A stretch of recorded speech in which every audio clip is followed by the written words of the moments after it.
काली सौतन बहू का त्याग। हे भगवान, मैं क्या करूं? मेरी लड़की के लिए तो मुझे कोई रिश्ता ही नहीं मिल रहा। अगर इसी प्रकार चलता रहा तो कोई उसे पसंद ही नहीं करने वाला। अजी, आप ही क्यों कुछ नहीं करते हो? अरे ललिता, मैं क्या करूं? कितने लोगों से अपनी बेटी के रिश्ते के लिए बात की है, लेकिन कोई भी रिश्ता करने के लिए तैयार ही नहीं है। तुम तो जानती हो हमारी बिटिया कितनी काली है, जिसके चलते कोई उसे पसंद ही नहीं करता है। मदन और ललिता अपनी बेटी की शादी की चिंता में बैठे थे। तभी वहां पर पंडित आता है और उन्हें कहता है, अरे क्या बात है, दोनों ही मुझे सही समय पर मिले हो। अरे भाई, मैं आपकी बेटी के लिए एक बहुत अच्छा रिश्ता लेकर आया हूँ। कहो तो लड़के की फोटो दिखाऊं? हाँ हाँ पंडित जी, ये भी कोई पूछने की बात है भला? जितनी जल्दी हो सके हमें फोटो दिखा दो। पंडित अपने झोले में से फोटो निकाल कर उन दोनों को दिखा देता है, जिसके बाद ललिता और मदन को लड़का पसंद आ जाता है। लेकिन इससे पहले वो कुछ कहते पंडित उनसे कहता है, अरे देखिए जी, आपकी लड़की काफी काली है और ऐसी लड़कियों के रिश्ते करवाने के लिए बहुत ज्यादा दहेज भी दिया जाता है। यह लड़का पढ़ा लिखा और अच्छी नौकरी भी करता है, वही दहेज तो अच्छा खासा देना पड़ेगा। अरे तुम दहेज की चिंता मत करो, मैं अपनी बेटी की शादी करवाने के लिए अपना मकान भी बेच दूंगा। बस तुम किसी भी तरह मेरी बेटी का अच्छे घर में रिश्ता करवा दो। पंडित मदन और ललिता की बात मान लेता है और एक अच्छे से घर में उसका रिश्ता करवा देता है। मदन अपना घर बेचकर अपनी बेटे के लिए खूब सारा दहेज इकट्ठा करता है और उसको विदा कर देता है। शादी के कुछ दिनों में ही अमृता घर की सभी जिम्मेदारियों को अच्छे से समझ लेती है, लेकिन उसके कालेपन की वजह से उसके ससुराल में कोई भी उसकी इज्जत ही नहीं करता। अक्सर उसकी सास उसके ऊपर अत्याचार करती रहती है। अरे अमृता, कहाँ है तू? तुझे घर में काम दिखाई नहीं देता? ये देख, चारों तरफ धूल मिट्टी कितनी हो रही है। मुझे तो लगता है पूरे हफ्ते से तूने घर में कोई सफाई नहीं की। नहीं माँ जी, ऐसी बात नहीं है। दरअसल बात ये है, मैंने अभी ही सफाई की थी, लेकिन सुबह से बहुत ज्यादा हवाएं चल रही हैं, जिसके चलते घर के अंदर धूल मिट्टी उड़कर आ गई है। बस बस बस बस कर, मैं जानती हूँ तू बहुत ज्यादा बहाने बनाती है। तेरे ये बहाने मेरे सामने नहीं चलेंगे। मैंने कहा ना, अभी के अभी इस घर में अच्छे से साफ सफाई कर। ठीक है माँ जी, मैं साफ सफाई कर देती हूँ। अमृता पूरे घर की साफ सफाई कर देती है। ऐसे ही रोजाना उसके घर पर बहुत अत्याचार होने लगते हैं, यहाँ तक कि उसका पति वीरेंद्र उसे अपनी पत्नी भी स्वीकारने से मना कर देता है और उसे हमेशा दूरियां बनाकर रखता है। देखो, तुम मुझे बिल्कुल भी पसंद नहीं हो, इसलिए मुझसे दूर ही रहो। मैं किसी और से प्यार करता हूँ। अगर आप पहले ही किसी और से प्यार करते थे तो आपने मुझसे शादी ही क्यों की? क्योंकि इससे अच्छा तो आप मुझसे शादी ही ना करते तो ही अच्छा होता। अमृता का जवाब सुनते ही वीरेंद्र उसके मुंह पर एक जोरदार तमाचा मारता है, जिसके बाद वो गुस्से से चला जाता है। शाम को अमृता और माधुरी वीरेंद्र के आने का इंतजार करते रहते हैं, लेकिन वीरेंद्र घर पर आता ही नहीं। अरे कलमुही करमजली, आखिर तूने ऐसा क्या कह दिया मेरे बेटे से जो मेरा बेटा अभी तक नहीं आया है? जी मैंने तो उन्हें कुछ कहा ही नहीं था, पता नहीं क्यों मुझसे नाराज होकर चले गए। वैसे माँ जी, जब आपको पता था कि वीरेंद्र जी किसी और से प्यार करते हैं तो आपने मेरी शादी वीरेंद्र जी से क्यों करवाई? अरे किसने कहा कि वीरेंद्र किसी और से प्यार करता? ये सब झूठ है, ऐसा कुछ नहीं है।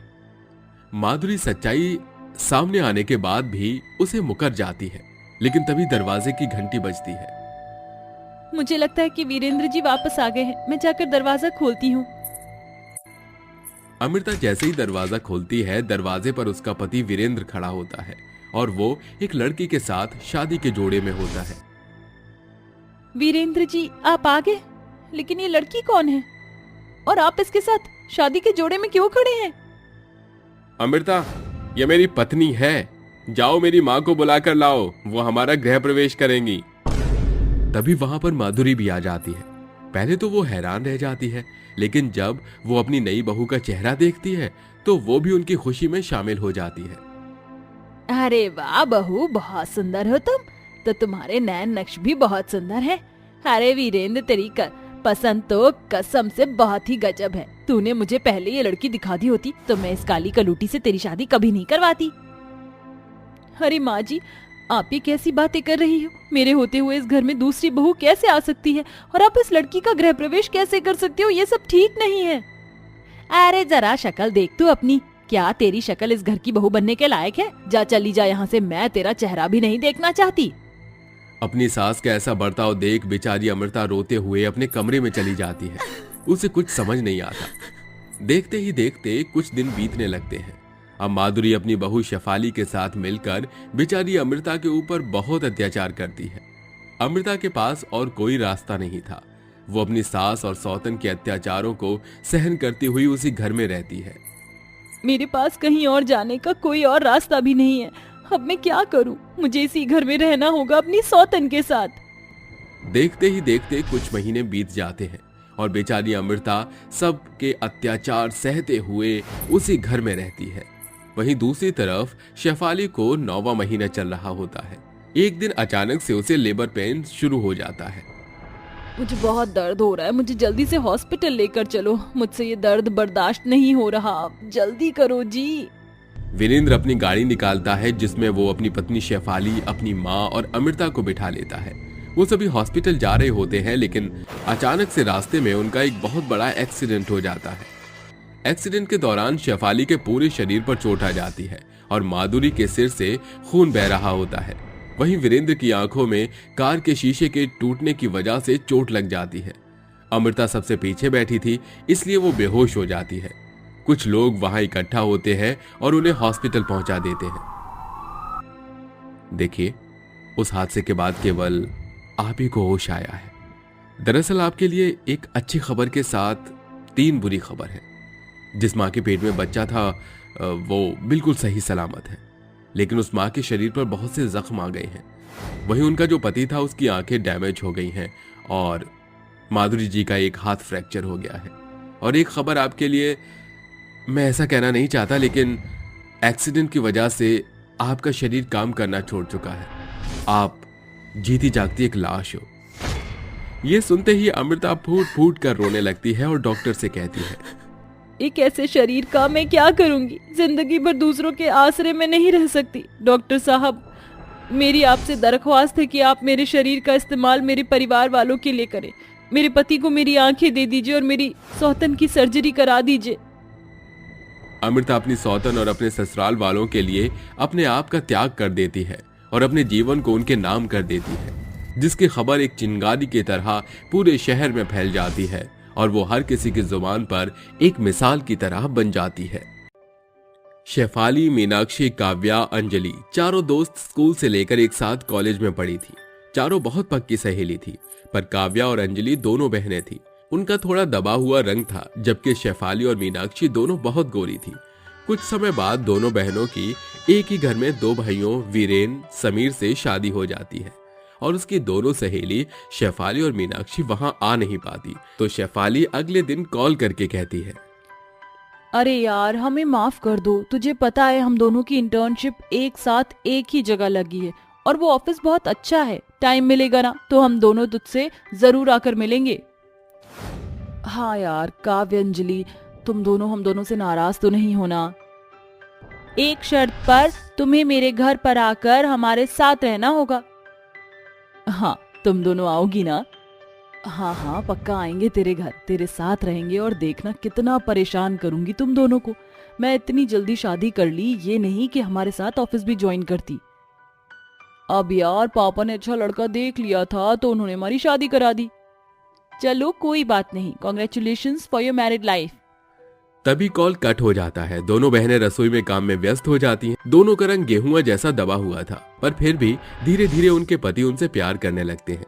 शाम को समीर आकर काव्या की रसोई में जाकर चुपके से गले लगा लेता है तो वो कहती है, आजी आप ये क्या कर रहे हैं?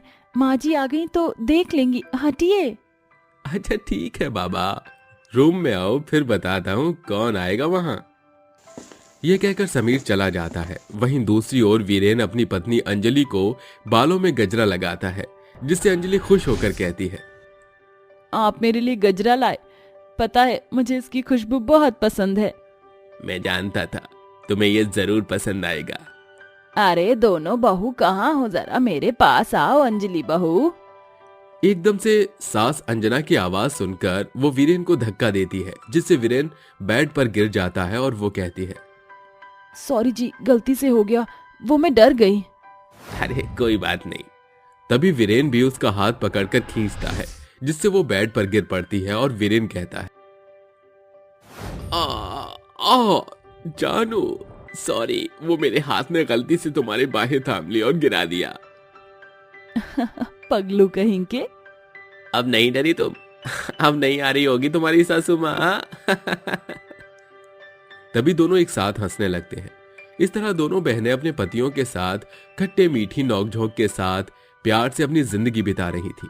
पर अचानक से दोनों पतियों का ट्रांसफर दूसरी कंपनी में हो जाता है, जहां पहले से शेफाली और मीनाक्षी काम कर रही थी। तभी उनका बॉस साहिल आकर कहता है, मिस्टर वीरेन एंड समीर, आप दोनों इस कंपनी में न्यू हो। अगर आपको कोई भी प्रॉब्लम आती है काम में तो मीनाक्षी एंड शेफाली यही है। उन्होंने बहुत जल्दी यहाँ के काम को सीख लिया था। आप इनसे कुछ भी पूछ सकते हैं। Got it? मीनाक्षी, शेफाली, आप हेल्प करेंगी ना? जी जी सर, गॉट इट। आइए आप दोनों, मैं आपका केबिन दिखाती हूँ। थोड़े दिन हम ट्रेनिंग करेंगे, अदरवाइज आप इंटेलिजेंट तो हैं ही। जी, हमें पिछली कंपनी का काफी एक्सपीरियंस है। We did it easily. कुछ देर बाद वीरेंद्र शेफाली से एक फाइल लेकर कहता है कि दोनों की टक्कर हो जाती है, जिससे वीरेन उसे गिरने से बचा लेता है। थैंक यू, आपने बचा लिया, बट ये टक्कर भी आपसे ही लगी थी। I am really sorry. वो एक्चुअली मैं आपसे कुछ पूछ रहा था, ये फाइल में कैसे नाम से लिस्टेड है? ओह, ये तो रिमूव करने थे, पिछले ईयर के एम्प्लॉयज हैं ये। ओह। जहां एक तरफ वीरेन शेफाली से बातें करता है, वहीं मीनाक्षी भी समीर के साथ काफी वक्त बिताती थी। दोनों ही पति शादीशुदा होने के बावजूद भी अपने ऑफिस कलीग्स के साथ वक्त बिता रहे थे और दोनों सहेलियां जान थी कि ये उनके सहेली के ही पति थे। वहीं ससुराल में दोनों बहनें काव्या और अंजलि अपने ससुराल की सारी जिम्मेदारी बखूबी निभाती थी, ससुराल वालों का ख्याल रखती थी और हर रोज की तरह सुबह अपने पतियों को टिफिन देती थी।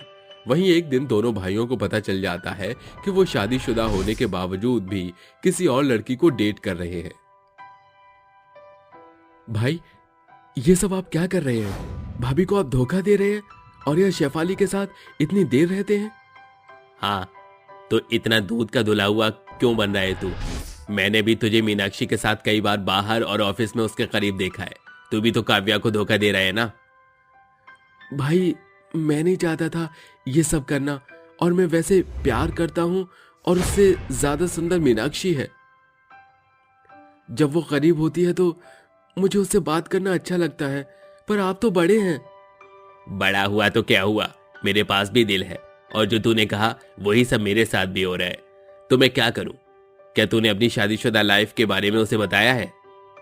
हाँ, ये कहकर कि मैं अपनी वाइफ को प्यार नहीं करता। और मैंने भी। अगर मैटर सीरियस हो गया तो मैं उसके साथ शादी भी कर लूंगा, क्योंकि उसने मुझसे शादी की भी पूछी है। मैं भी भाई उससे बहुत प्यार करता हूँ और शादी भी करना चाहता हूँ। वक्त गुजरता है। 3-4 महीने से दोनों भाई मीनाक्षी और शेफाली के साथ अपनी बाहरी जिंदगी बिता रहे थे, जहां वो कभी कैफे पर जाते हैं तो कभी एक साथ छुट्टियां मनाने, तो कभी डिस्को।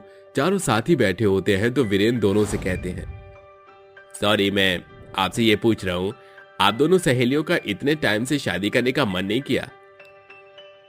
मतलब इस उम्र में आमतौर पर लड़कियां शादी कर लेती हैं। हम दोनों नहीं करना चाहते थे, पर हमारी 2 सहेलियां हैं ना, उन दोनों ने शादी कर ली, वरना हम चारों दोस्त इसी कंपनी में होते, क्योंकि हमने शुरू से ही कॉलेज स्कूल सब साथ साथ में किया है। बस शादी ही नहीं कर पाए। पर आप दोनों राजी हो तो हम चारों एक साथ शादी भी कर लेंगे। हाँ, आइडिया अच्छा है, मन हो गया है हमारा भी शादी करने का।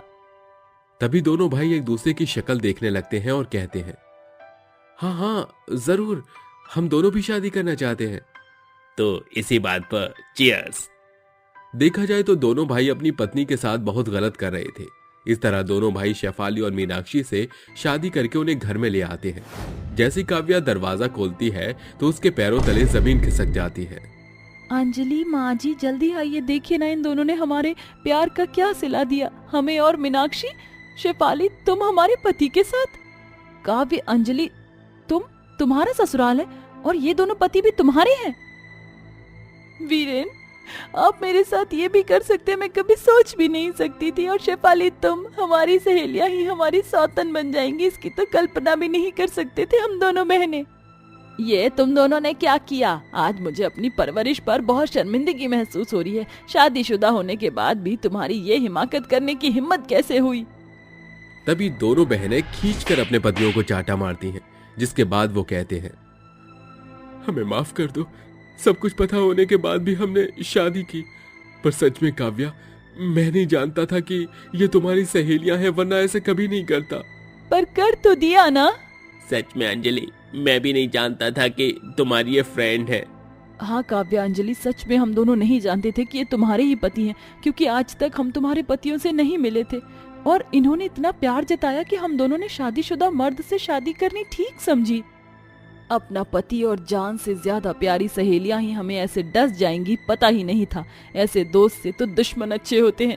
हमारी जिंदगी बर्बाद हो गई काव्या, अब हमें इस घर में रहने का कोई मतलब नहीं है। नहीं बहू, ये घर छोड़कर मत जाओ। तभी सहेलियों को अपनी गलती का पछतावा होता है और अपने गले की वरमाला को तोड़कर अपनी सहेलियों से हाथ जोड़कर कहती हैं, तुम दोनों बहनों से हाथ जोड़कर माफी मांगते हैं। जो हुआ अनजाने में हुआ। हम चले जाएंगे यहाँ से बहुत दूर और दोबारा कभी नहीं लौटेंगे। बस हमें माफ कर दो और तुम दोनों अपनी जिंदगी अच्छे से जियो। हाँ काव्या, अंजलि, हमें माफ कर दो। वीरेन, मुझे ऐसा प्यार नहीं चाहिए जहाँ मुझे अपनी सहेली का घर तोड़ना पड़े, इसलिए मैं जा रही हूँ। मैं भी। हम दोनों भाइयों से भी बहुत बड़ी गलती हो गई है, हमें माफ कर दो। मैं तुम्हारा गुनहगार हूँ मीनाक्षी। मुझे भी शेफाली माफ कर दो, और अंजलि तुम भी। हम दोनों को अपनी गलती का पछतावा हो गया है। इसके बाद दोनों सहेली उस घर से चली जाती हैं। वहीं काव्या और अंजलि अपने पतियों को एक और मौका देती हैं, जिसके बाद वो खुशी खुशी अपनी जिंदगी बिताते हैं।